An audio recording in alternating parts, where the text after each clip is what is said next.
Halo semuanya, kita ketemu lagi di Asuka Car TV Indonesia YouTube channel. Nah, pada video kali ini kita sebenarnya pengen ngelanjutin apa yang kita udah lakukan beberapa waktu atau beberapa minggu yang lalu ya. Jadi di video sebelumnya nih, yang beberapa minggu yang lalu kita ganti Toyota Innova Reborn G dari head unit originalnya kita pasang sendiri DIY, kita ajarin gimana caranya merubah ke PTS 100 TY, yang dimana itu juga head unit 7 inch khusus untuk Toyota. Nah, tapi pada video kali ini kita akan ganti lagi head unitnya, kita ajarin lagi bagaimana caranya memasang head unit Mirai MR9032 dengan frame Innova Reborn di mobil Toyota Innova Reborn ini.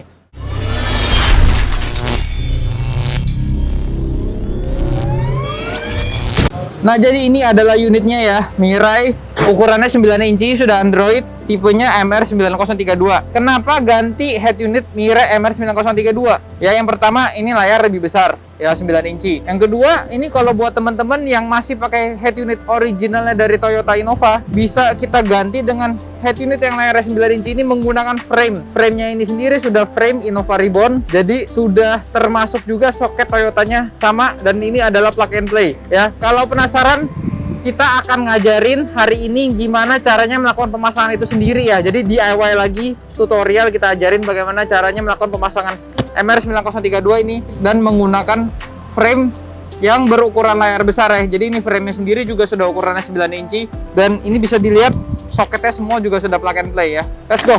Ya, kita udah masuk ke dalam mobil. Ini sekarang head unitnya yang waktu itu minggu lalu kita pasangin PTS 100 TY ya. Jadi ini akan kita copot karena udah dalam mobil. Jadi maskernya kita lepas aja. Pertama-tama siapkan tools atau peralatan untuk membongkar dashboard ya. Ini salah satu hal yang paling penting yang harus disiapkan terlebih dahulu ya. Toolsnya ini, pertama obengnya yang obeng kembang, congkelan plastik, masking tape ya atau lakban kertas, isolasi kabel ya, isolasi hitam, tang potong ya in case diperlukan. Nih kabel tis ya. Nah, sebelum kita mulai melakukan pemasangan, kita pakai dulu ini masking tape.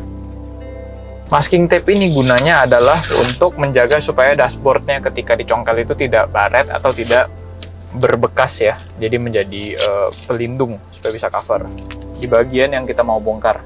Ya, misalnya ini head unitnya mau kita bongkar, nanti framenya, jadi di bagian sininya kita lindungin dulu dengan si masking tape. Oke, sekarang kita udah selesai covernya pakai masking tape. Nah, untuk bagian laci penumpang di sini dalam keadaan terbuka saja ya, karena ini memang mesti dibuka karena kuncinya atau kancing-kancing dari bagian dashboard ini ada di sebelah sini. Jadi lacinya dan cup holdernya kita buka. Nah, terus kita mulai buka dari yang paling kiri di sebelah sini. Ini udah keangkat sebelah kiri, kita tarik pelan-pelan. Oke, ini udah kita buka satu. Ya, ini yang panjang tuh, kancingnya di sini. Oke, jadi tadi kita buka dari yang sudut sempitnya ya, baru ke sebelah kanan, sisi yang lebarnya. Sekarang buka yang ini, yang kecil. Oh, ini lebih gampang ya, tinggal tarik aja. Ya, kalau tariknya agak keras teman-teman, boleh congkel di bagian bawahnya ya, di bagian bawah. Begini karena kancingnya ada di sini ya. Jadi yang penting ini bisa ditarik dulu yang bagian pendek, baru tarik yang bagian sampingnya. Yang terakhir adalah copot bagian frame tengahnya. Pakai dua tangan ya, dua tangan kiri sama kanan, tarik seperti itu ya. Ini kancingnya, kita tarik dari kiri sama kanan supaya bisa copotnya sama-sama. Nah, sedikit perkenalan untuk head unit yang mau kita pasangin ya. Ini adalah Mirai MR9032. Barangnya seperti ini, kita langsung lihat ya. Ini ada kabel-kabelnya, harnessnya, terus mikrofonnya sama, juga dikasih kupingannya, besi kupingannya. Nah, kita mau kasih lihat ya apa yang dimaksudkan menggunakan head unit 9 inch dan kita sambungkan dengan frame. Jadi head unit 9 inch ini kita gunakan frame khusus untuk Toyota Innova Reborn ya, seperti ini. Nanti kita taruh seperti ini. Dan jadinya nanti kayak gini nih, layar besar dan ini kelihatannya OEM look seperti ini. Oke, nah kalau udah penasaran kita langsung aja deh mulai pasang ya. Tapi ini kurang lebih outlook akan menjadi seperti ini. Ini head unit lamanya kita lepas lagi, head unit Asuka PTA 100 Ti-nya. Ini ada 4 skrup di sini, kita copot. Ini kita tarik, ya kita copot pelan-pelan, keluarin besi bracketnya ini dari dalam seperti ini, dan jangan terlalu buru-buru narik keluarnya karena kita harus tahan. Ya, kita tahan begini, kita copotin semua soket atau colokan harness di belakangnya. Ini antena GPS.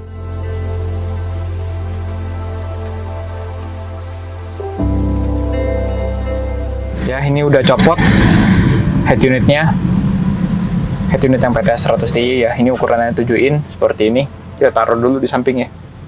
Nah, sekarang kita akan ngobrolin tentang perkabelannya Toyota Innova Reborn ya. Oh, ini yang kemarin minggu lalu kita pasang antena radio, kita semua unplug. Jadi kita anggap kita remove atau kita unplug semua yang kita udah pasang di episode sebelumnya. Jadi kita ini undo ceritanya ya, supaya teman-teman ada gambaran juga ketika masang di originalnya Toyota Reborn. Jadi kita remove dulu ya yang kemarin kita pasangin, nih kita copot-copotin dulu supaya kelihatan originalnya Toyota head unit itu adanya soket apa-apa aja. Ini sebenarnya kemarin yang kita pasang PTA 100 Ti itu juga sudah soket to soket benernya ya. Jadi ini juga sudah pakai soket Toyota semua. Oh ya, teman-teman juga please note ya, kalau soket-soket harnessnya yang di PTA nih, yang ini, yang begini ini kan semua dari PTA nih, yang untuk ke head unit PTA.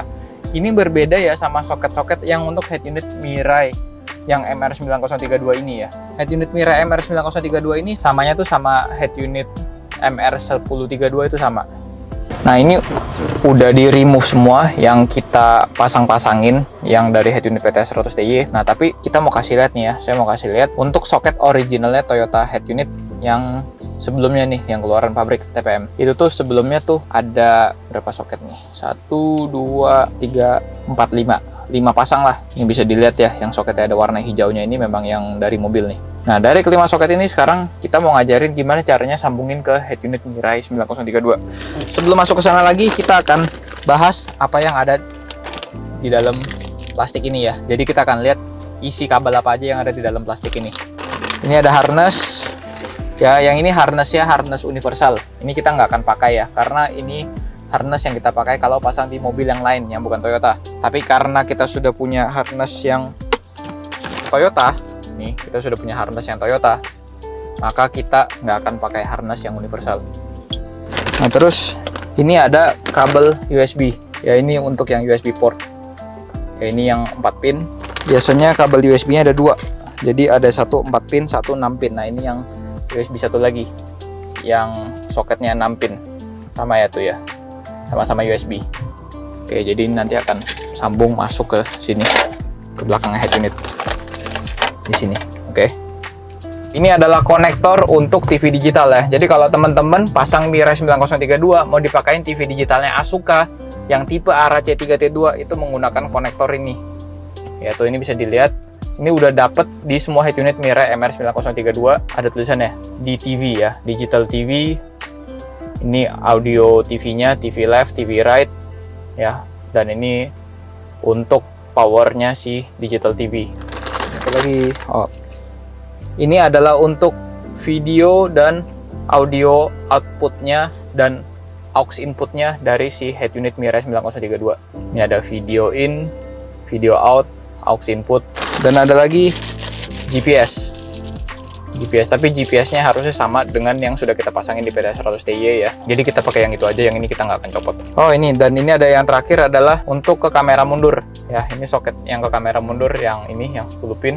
Ini ada audio inputnya yang dari kamera mundur dan parking. Sekarang kita akan sambungkan head unit dengan frame.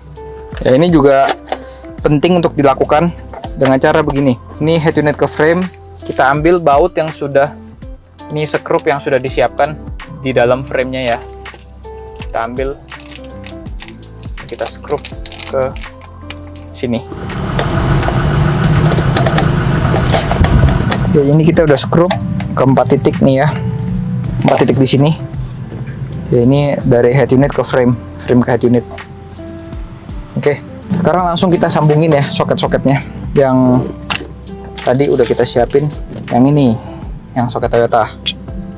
Ya, sekali lagi nih saya ulang ya. Ini sekarang yang soket keluar mobil ini ada sekitar 5-6 set soket. Ini kita gampang sebenarnya, tinggal kita cocok-cocokin aja. Ini kayak ini antena radio nih. Cekrek. Tuh. Ini yang soket yang ini kita cari. Sini, cekrek. Oke. Soket yang ini. Ya, ini bisa dibilang relatif mudah, cepat. Tinggal unplug dan kita plug lagi. Tuh. Ya, yang ini soket yang di harness head unit ada yang nggak kepake ya. Jadi nggak usah terlalu khawatir kayak kok ini ada yang nggak kepake. Ini nggak apa-apa. Ini karena mobil Toyota kan ada macam-macam soketnya. Jadi misalnya untuk Toyota Innova Reborn, misalnya ada yang bentuknya panjang. Ini yang dipakai soketnya. Nah, kalau mungkin untuk mobil lain ada yang bentuk soketnya pendek. Nah, ini maka soket ini yang akan dipakai. Jadi ini, ngomong-ngomong ini adalah soket untuk steering wheel controlnya ya. Jadi kalau yang untuk Innova Reborn, soket steering wheel controlnya ini yang panjang. Oke, nah terus ada satu hal nih yang mau kita sharing juga ya. Jadi kalau untuk Innova G ini memang originalnya itu nggak ada kamera mundur. Kalau nggak ada kamera mundur, sebenarnya yang ini kita nggak kepake, yang soket yang kamera mundur ini. Ya. Tapi kalau teman-teman lagi bongkarnya Toyota Innova yang tipenya di atas G, VQ atau Venturer, maka gini caranya. Yang soket ini kita bisa beli lagi spare part step down kamera untuk mobil Toyota. Ya, soketnya seperti ini ya. Nah, terus ini ujungnya adalah bentuknya video RCA ya, video out. Dan di sini adalah merah hitam. Ya, jadi merah ini adalah untuk strumnya, hitam itu untuk groundingnya.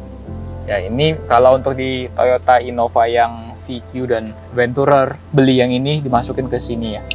Tapi karena kita pasangnya yang G, jadi kita nggak usah beli yang ini karena kita kan nggak ada kamera mundurnya. Nah, biasanya ini disambungkan baru ke soket kamera mundurnya si Mirai, si head unit. Nah, sambung dan ini nanti tinggal dicolokkan ke head unit seperti ini ya. Tapi karena di case G, maka ini kita nggak pakai si step down. Ya, kita nggak pakai step down. Oke, tadi kita udah jalanin USB juga nih ya. Jadi USB tadi udah masuk, udah berhasil masuk. Ini kita sekarang taruh soketnya di sini.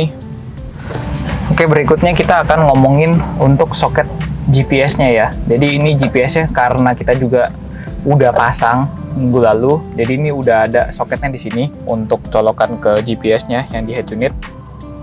Untuk kalau misalnya teman-teman mau lihat percisnya gimana kita cara pasang GPS, itu bisa dilihat sebenarnya di video sebelumnya. Tapi kita ngomong cepetnya aja di sini ya. Jadi GPS itu kita taruh di luar mobil untuk hasil penangkapan yang maksimal. Karena kalau biasa di dalam kabin memang agak bisa turun akurasinya. Jadi kita taruhnya di luar mobil di sini di sebelah pintu. Ya, untuk jalur kabelnya sendiri di sini sudah ada jalurnya. Jadi dari mobil Toyota Innova Reborn tuh sebenarnya udah kasih lubang yang memang untuk jalur kabel keluar ke sebelah sana. Terus untuk mikrofonnya sendiri kita juga udah pasangin ya.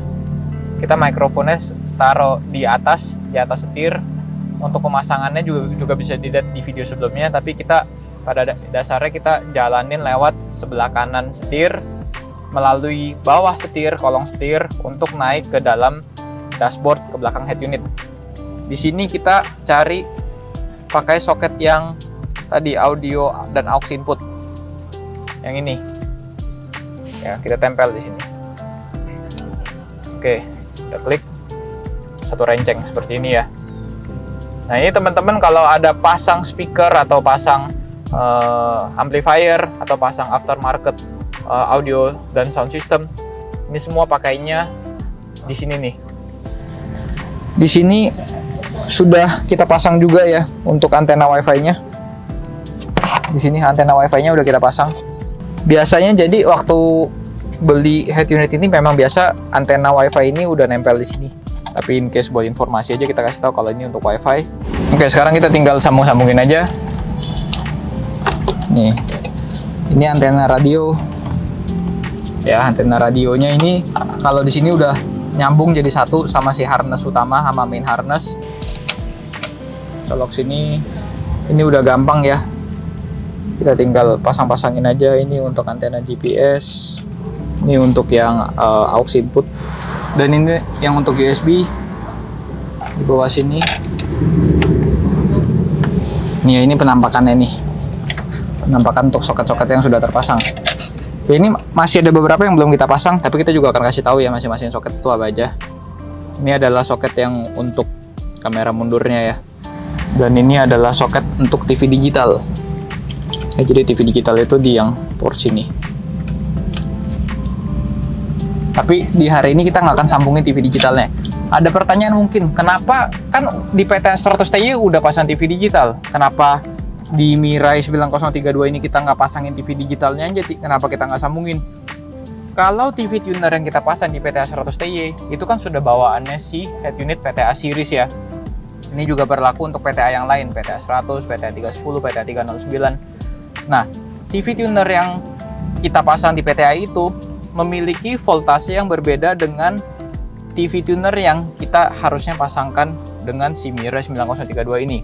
Di video kali ini kita nggak akan bahas untuk pemasangan TV tuner yang kita pasangkan dengan Mirai itu. Kalau TV tuner yang si PTA 100 pakai itu adalah dengan voltasenya 5 volt.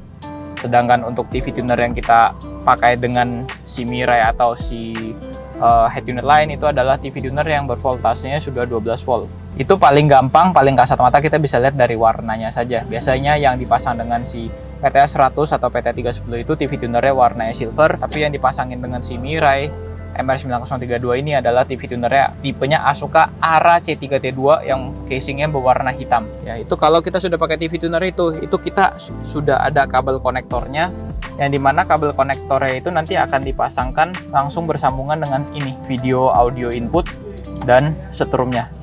Oke, ini ya penampakannya ya. Jadi semua portnya itu terpasang kecuali port yang kiri bawah. Seperti ini. Ini power. Ini semua port dengan soket-soketnya akan terpasang seperti ini. Sekarang kita akan kasih lihat aja bagaimana ini dalam kondisi terpasangnya ya. Yuk.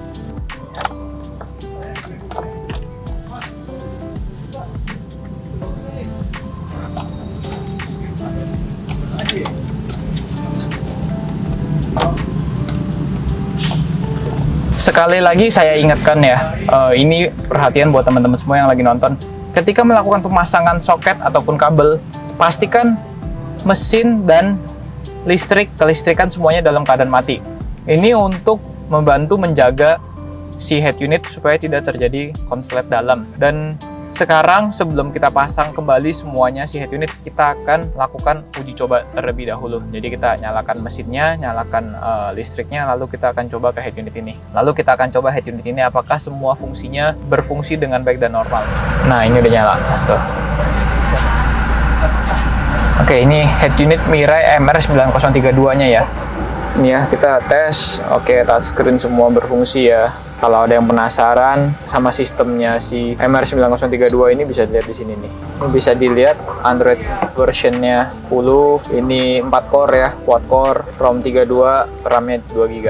Untuk koneksi internetnya di sini nanti tuh, ini WiFi, kita sambungin sama hotspot. Oke, untuk video tutorial setup Mirai MR9032-nya sama review MR9032-nya ini sebenarnya udah ada di video lain ya, jadi nanti cek aja di video lain yang ada di channel Asuka Car TV Indonesia ini. Tapi pada intinya yang saya mau kasih lihat adalah cara proses pemasangan di Toyota Innova Reborn ini. Oke, ini jadi udah no problem ya, tinggal kita rapiin, matikan mesin, kita mulai rapikan.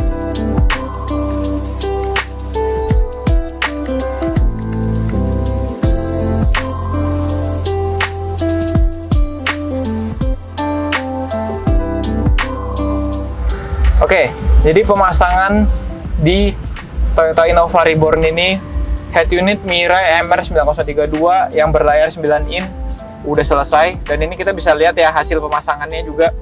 Ini layarnya jadi lebih gede dibandingkan head unit yang originalnya yang dimana hanya 7 inch. Ya, ini jadi lebih besar, tetapi di saat bersamaan ini juga nggak over banget, kita nggak mempengaruhi ke AC, nggak mempengaruhi ke tombol di bawahnya, ke kiri ke kanannya juga masih sama aja, masih ngepas. Tetapi di dalamnya ini layarnya menjadi lebih gede, jadi 9 inch. Ya, ini jadi kalau kita nontonnya pun juga lebih puas, lebih enak. Dan layarnya ini udah jernih ya, kita bisa lihat nih udah high res. Dan kita bisa lihat juga tadi di proses pemasangannya itu semuanya sudah soket to soket, karena memang bersamaan dengan frame si Toyota Innova Reborn ini sudah barengan dengan soket Toyotanya. Ya, jadi pemasangannya juga kurang lebih nggak terlalu sulit ya, lumayan mudah. Tapi memang balik lagi karena kita DIY, kita pasang sendiri, itu memang takes time mungkin dibandingkan yang sama yang tiap hari pasang teknisi. Tapi nggak apa-apa, setidaknya di masa kayak gini dimana kita semuanya work from home, school from home, ini kita juga pasang head unitnya dari rumah aja. Jadi that's all semuanya. Kalau mau lebih rinci lagi atau lebih jelas lagi tentang head unit ini MR9032, bisanya apa sih? Bisa cek di video yang sebelum-sebelumnya sudah pernah kita posting di tayangan-tayangan sebelumnya. Dan kalau ada yang mau tanya, jadi untuk MR9032 dan MR1032 ini, atau untuk head unit PTA 309 atau PTA yang 10 inch yang PTA 310, ada frame apa aja sih, itu juga ada di video yang sebelumnya. Ya, bisa dilihat aja di channel Asuka Car TV Indonesia ini. Kita lihat, kita ada ngomongin di video sebelumnya tentang jenis-jenis frame yang kita sediakan. Semoga video tutorial ini bisa membantu teman-teman semua yang ingin merubah head unit Innova Reborn-nya itu dengan yang layarnya lebih besar. Tadi kita udah tunjukin proses pemasangannya. Dan jangan lupa like dan share video ini ke teman-teman yang lain yang punya mobil Toyota Innova Reborn dan kepengen untuk cobain rasanya ganti head unit sendiri. Oke, thank you for your support, thank you for watching. See you again in the next video. Bye-bye.